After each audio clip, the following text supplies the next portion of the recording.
ఉండే. మన బతుకేంది అంటే దుబాయ్ బొంబాయి బొగ్గుబాయి అని చెప్పుకున్నటువంటి పరిస్థితి ఉండే.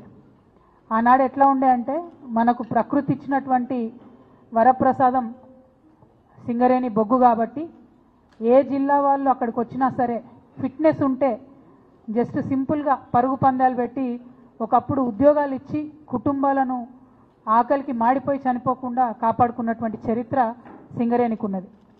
బ్రిటిష్ వాళ్ళ కాలం నుంచి మరి ఈ బొగ్గు తవ్వకాలు మొదలైనప్పటికీ ఉమ్మడి ఆంధ్రప్రదేశ్లో మనం అనుభవించినటువంటి కరువు చాలా మందికి తెలిసి ఉంటుంది. ఆ సందర్భంగానే ఇప్పుడు మీరు సింగరేణిలో ఇప్పుడు వెల్ సెటిల్డ్ ఉన్న ఏ సిటీస్ చూసినా కూడా రామగుండం కావచ్చు, మంచిర్యాల కావచ్చు, అన్నీ ఒక మినీ ఇండియాలా కనబడుతుంది. మొత్తం తెలంగాణలో ఉన్న అన్ని సంస్కృతులు అక్కడనే కనబడతాయి. అన్ని జిల్లాల నుంచి వచ్చినటువంటి వాళ్ళు కూడా అక్కడ వచ్చి సెటిల్ అయినటువంటి విషయం మనందరం కూడా గమనించవచ్చు. మరి అటువంటి సింగరేణిని తెలంగాణ రాష్ట్రం వచ్చేటప్పటికి ఉన్నటువంటి ఉద్యోగులు పోకుండా అప్పుడున్నటువంటి ఉద్యోగులు వయసు అయిపోతే వారు కావాలనుకుంటే వారి కుటుంబ సభ్యులకు ఉద్యోగం ఇచ్చే విధంగా సింగరేణి అనే సంస్థను ఎట్టి పరిస్థితుల్లో కాపాడాలని ఒక కృత నిశ్చయంతో ఆనాడు కేసీఆర్ గారు డిపెండెంట్ ఉద్యోగాలు ఇవ్వాలి అనేటటువంటి సంకల్పంతో ముందుకు పోయినారు. కాబట్టి ఇవాళ కూడా సింగరేణిలో 40,000 మంది ఉద్యోగులతోని కలకలలాడుతున్నటువంటి విషయాన్ని మనందరం కూడా గమనించాలి. అయితే ఇదే సింగరేణిలో ఇంకా డెఫినెట్గా చేయాల్సిన పని కూడా చాలా ఉన్నది.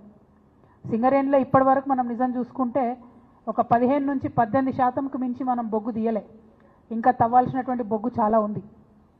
మనం సంవత్సరానికి 5 మైన్ల చొప్పు ఓపెన్ చేసినా కూడా 185 మైన్లు ఓపెన్ చేయగలిగేటటువంటి బొగ్గు ఖనిజాలు మన తెలంగాణ భూగర్భంలో ఇంకా దాగి ఉన్నాయి. వాటిని అన్నిటిని కూడా మనము వెలికి తీసుకుంటూ మన దగ్గర ఉండేటటువంటి నిరుద్యోగ సమస్యను కూడా మనం పరిష్కరించుకునేటటువంటి ఆస్కారం ఉన్నది. ఈ పాలసీ నేను కొత్తగా చెప్పింది కాదు. కేసీఆర్ గారు ఉన్నప్పుడే, ఆనాడు నరసింహరావు గారు ఉన్నప్పుడే 185 మైన్స్ చేయొచ్చు, సంవత్సరానికి ఒక 5 మైన్లు ఓపెన్ చేసుకోవాలని అనుకున్నాం. ఇప్పటికైనా కూడా నేను కాంగ్రెస్ ప్రభుత్వాన్ని డిమాండ్ చేస్తూ ఉన్నా, ఖచ్చితంగా అండర్ గ్రౌండ్ మాన్యువల్ మైన్స్ని ఓపెన్ చేయాల్సినటువంటి అవసరం ఉన్నది. ఓబీలతోని పెద్ద పెద్ద వాళ్ళకి ఎక్కువ లాభం అవుతుంది, చిన్న చిన్న వాళ్ళకి తక్కువ లాభం అవుతుంది. పైగా పొల్యూషన్ ఎక్కడ చూస్తే అక్కడ మట్టి గుట్టలు, దారుణమైన పరిస్థితి ఉంటుంది. కాబట్టి మాన్యువల్ అండర్ గ్రౌండ్ మైన్స్ ఏవైతే ఉంటాయో సింగరేణిలో వాటిని కూడా ఓపెన్ చేయాలి, బొగ్గు గని ప్రొడక్షన్ కోసము సాయం చేయాలని చెప్పి నేను కాంగ్రెస్ ప్రభుత్వాన్ని డిమాండ్ చేస్తూ ఉన్నా. మరి మీ అందరికీ తెలుసు, ఒక్కొక్క సింగరేణి కార్మికుడు యావరేజ్గా దాదాపుగా ఒక 6 టన్నుల బొగ్గును ఉత్పత్తి చేస్తాడు ప్రతిరోజు. మోడీ గారి లెక్కలు అంటేనేమో టన్నుకి 25,000 రూపాయలు. కానీ మోడీ లెక్కలు కాదు, మనం మామూలు లెక్కలు తీసుకున్నా కూడా టన్నుకు 5,000 పట్టుకున్నా కూడా ఒక్కొక్క కార్మికుడు సింగరేణిలో రోజుకు 30,000 రూపాయలు సంపాదించి తెలంగాణకు ఉల్టా ఇచ్చేటటువంటి పరిస్థితి ఉంటుంది. అంటే సింగరేణి కార్మికుడి చెమటతో తడిచినటువంటి ఆ బొగ్గుకు అంత విలువ ఉన్నది. కానీ సింగరేణి కార్మికులకు మనం ఇచ్చేది చాలా తక్కువనే ఉంటుంది. ఇక మోడీ గారు ఏం చేసిండ్రు, ఇచ్చేటటువంటి జీతం మీద ఇన్కమ్ ట్యాక్స్ 10-15 ఏళ్ళ నుంచి అడుగుతున్నాం ఇన్కమ్ ట్యాక్స్ రద్దు చేయాలని. ఇంకా కొత్తగా ఆయన పర్కులు కొత్తగా ఇస్తారు. ఆ పర్కులన్నిటి మీద కూడా వాళ్ళు ఇన్కమ్ ట్యాక్స్ వేయడంతో చాలా అదనంగా భారం పడుతుంది. నేను భారతీయ జనతా పార్టీని డిమాండ్ చేస్తూ ఉన్నా, సింగరేణిలో ఎంప్లాయీస్కి వచ్చేటటువంటి పర్క్స్ ఏవైతే ఉంటాయో వాటి మీద ఇన్కమ్ ట్యాక్స్ తక్షణమే రద్దు చేయాలి. ఇతర పిఎస్యూస్లో ఎక్కడన్నా ఇన్కమ్ ట్యాక్స్ పర్క్స్ మీద వేసినటువంటి ఇన్కమ్ ట్యాక్స్ను రియంబర్స్మెంట్ ఇస్తున్నారు.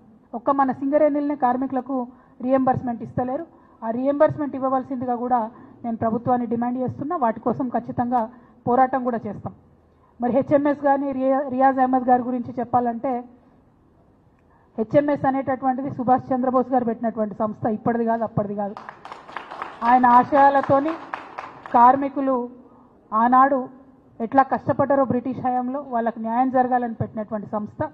మన రాష్ట్రంలో హెచ్ఎంఎస్ ఏ పార్టీతో కూడా అఫిలియేషన్లో లేదు, చాలా ఇండిపెండెంట్గా ఉన్నటువంటి సంస్థ.